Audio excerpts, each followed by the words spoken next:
E aí, pessoal? Hoje a gente vai se aventurar pelo livro de Jó. É isso aí, vamos mergulhar de cabeça nesse livro tão falado e com um guia de estudo incrível do pastor Heber Ramos. A gente vai explorar a história por trás do livro, entender os temas principais e descobrir por que ele é tão importante até hoje. É verdade. E preparem-se, porque o livro de Jó é considerado um dos mais antigos da Bíblia, talvez até mais antigo que Gênesis. Oh, sério? A gente vai descobrir o que faz esse livro ser tão especial e por que ele continua fascinando as pessoas até hoje. Legal. Mas antes da gente começar a desvendar os mistérios do livro de Jó, acho importante a gente dar os créditos ao nosso guia turístico nessa jornada. O pastor Heber Ramos que escreveu esse guia que estamos usando. Isso aí. E o pastor Ramos, ele busca entender como Deus age na nossa vida através da história de Jó. Qual a grande mensagem que a gente pode tirar dessa história? A história de Jó nos mostra como lidar com o sofrimento e como a fé pode nos sustentar nos momentos mais difíceis. Tchau. Então vamos conhecer melhor esse personagem. Quem foi Jó? Jó era um homem bom, um exemplo de retidão, que de repente se vê diante de um sofrimento enorme.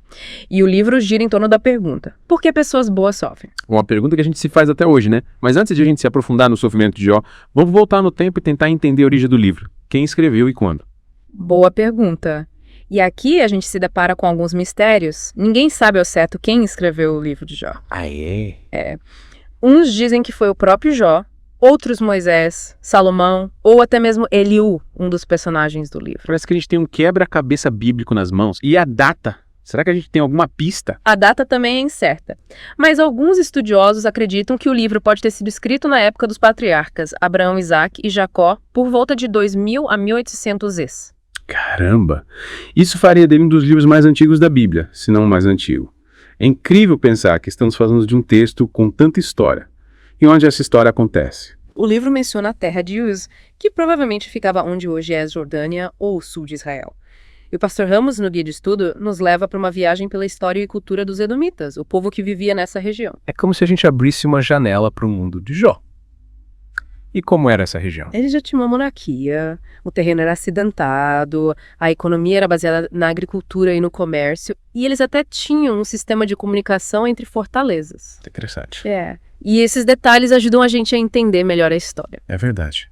E o pastor Ramos menciona algumas curiosidades sobre os edomitas. Eles cobravam taxas para garantir a segurança das caravanas que passavam por lá, tipo um pedágio da época. Pois é. E a extração de cobre também era importante para eles. Mas, sem dúvida, o comércio era o que movia a economia edomita. Interessante como a gente consegue traçar paralelos com o mundo de hoje, né? Mas voltando para Jó, vamos ao ponto principal. Qual o propósito do sofrimento? E aqui o pastor Ramos apresenta diferentes pontos de vista, todos com base numa análise bíblica. Entendi. Será que o sofrimento de Jó era um teste de fé armado por Satanás com a permissão de Deus? Ou uma demonstração do poder de Deus e dos limites da compreensão humana? Ou, quem sabe, o sofrimento serve para fortalecer a fé. Assim como o fogo purifica o ouro. Nossa! São perguntas profundas que nos fazem pensar sobre a natureza do sofrimento e o papel de Deus na nossa vida. E aí, o que você acha? O que te chamou atenção até agora? E o que me fascinou foi justamente essa variedade de interpretações sobre o sofrimento de Jó. E o pastor Ramos destaca algo crucial. Deus pode agir de maneiras que para a gente parecem contraditórias ou até cruéis, mas no fim das contas, o amor e a misericórdia de Deus prevalecem. Uma mensagem de esperança em meio à tempestade. Mas como a gente pode aplicar os ensinamentos de Jó no nosso dia a dia? O pastor Ramos nos desafia a traçar paralelos com o que acontece hoje, como a guerra na Ucrânia e as tragédias na Bahia, que ele menciona no guia. Situações que nos colocam frente a frente com o sofrimento e nos levam a questionar como a história de Jó pode nos confortar e guiar quando passamos por momentos difíceis. Uma pergunta que fica para a gente pensar enquanto nos preparamos para a próxima etapa da nossa jornada. E aí, o que você acha disso tudo? O que te impactou mais até agora? E a gente volta agora para nossa imersão no livro de Jó. É isso aí. Na primeira parte, a gente explorou o contexto histórico, os mistérios de quem escreveu o livro e quando, e até viajamos para a terra de Uz, onde essa história toda aconteceu. Lembra? Vimos também como o pastor Heber Ramos, no Guia de Estudo, nos conduz nessa jornada, desvendando detalhes da cultura edomita e nos aproximando do mundo em que Jó viveu. É verdade. Mas agora, vamos mergulhar na estrutura do livro e na linguagem poética. É como se a gente estivesse entrando num labirinto cheio de nuances e simbolismos, né? Sim, o livro de Jó é uma obra-prima da literatura hebraica. A estrutura é complexa, com diálogos, monólogos e até intervenções divinas. Nossa, tipo uma sinfonia, com diferentes movimentos e temas se misturando para criar uma obra grandiosa.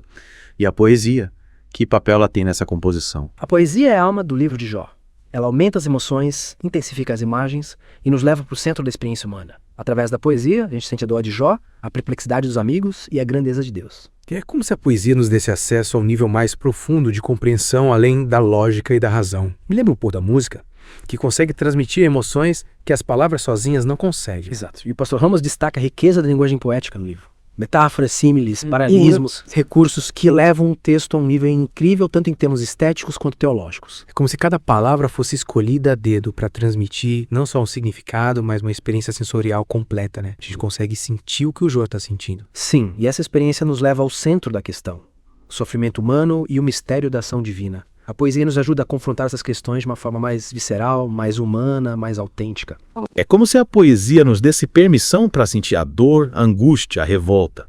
Sentimentos que muitas vezes a gente tenta esconder ou racionalizar. E nesse sentido, o pastor Ramos fala sobre o paralelismo, né? Você pode explicar melhor pra gente o que é isso? Claro. O paralelismo é uma técnica muito usada na poesia hebraica. Duas frases ou ideias são apresentadas lado a lado, criando um contraste ou complementando uma a outra.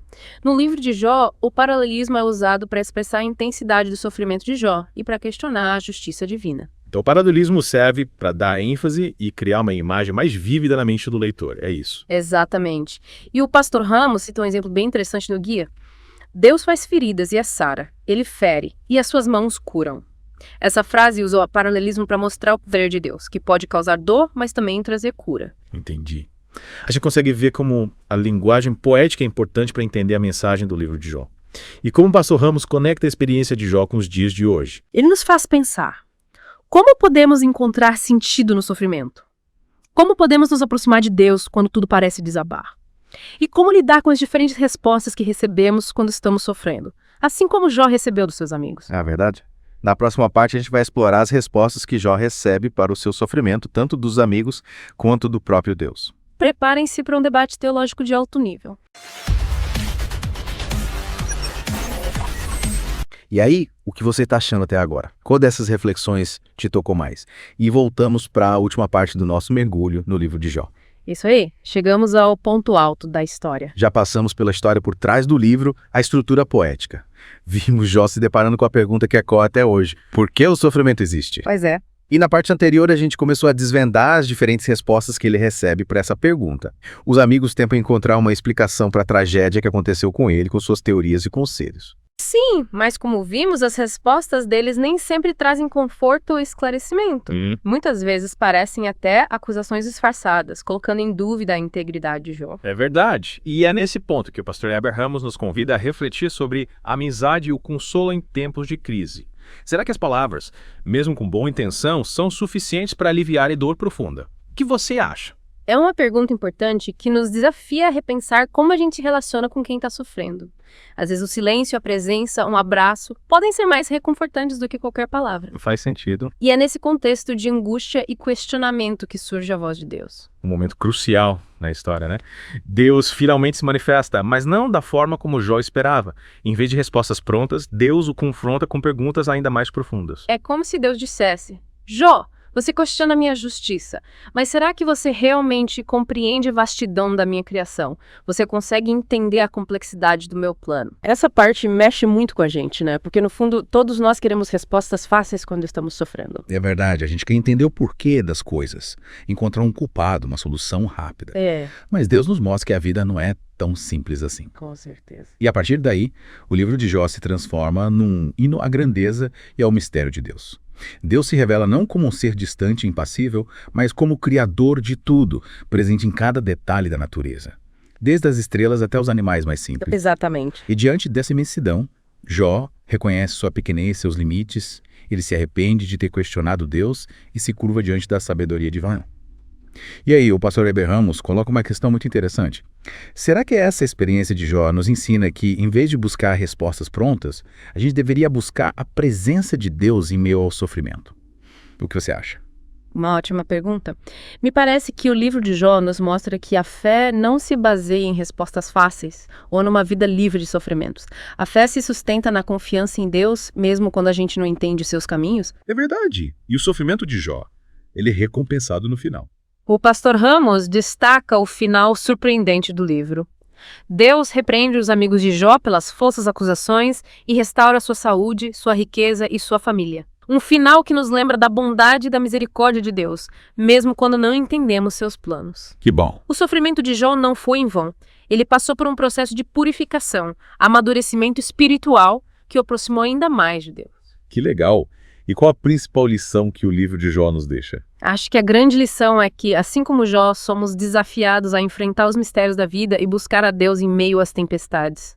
E nesse processo a fé se torna nosso alicerce, nossa bússola, nossa esperança. Que mensagem poderosa. Exatamente. A história de Jó nos convida a ter uma fé que nos sustenta nos momentos de dor, que nos impulsiona a agir em favor da justiça, que nos conecta com algo maior que nós mesmos. É uma fé que nos transforma e nos ajuda a construir um mundo melhor. Que essa mensagem de fé, resiliência e esperança nos acompanhe em nossa jornada e que a história de Jó continue a nos inspirar a buscar a verdade, a lutar por justiça e a jamais perder a fé mesmo diante das maiores adversidades. E que possamos, assim como Jó, encontrar em Deus a força e a sabedoria para enfrentar os desafios da vida e construir um futuro mais justo e compassivo para todos. Convidamos você, nosso ouvinte, a continuar conosco nessa jornada de descobertas ao longo dos próximos 11 episódios, aprofundando ainda mais os ensinamentos do pastor Heber Ramos sobre o livro de Jó. Até a próxima.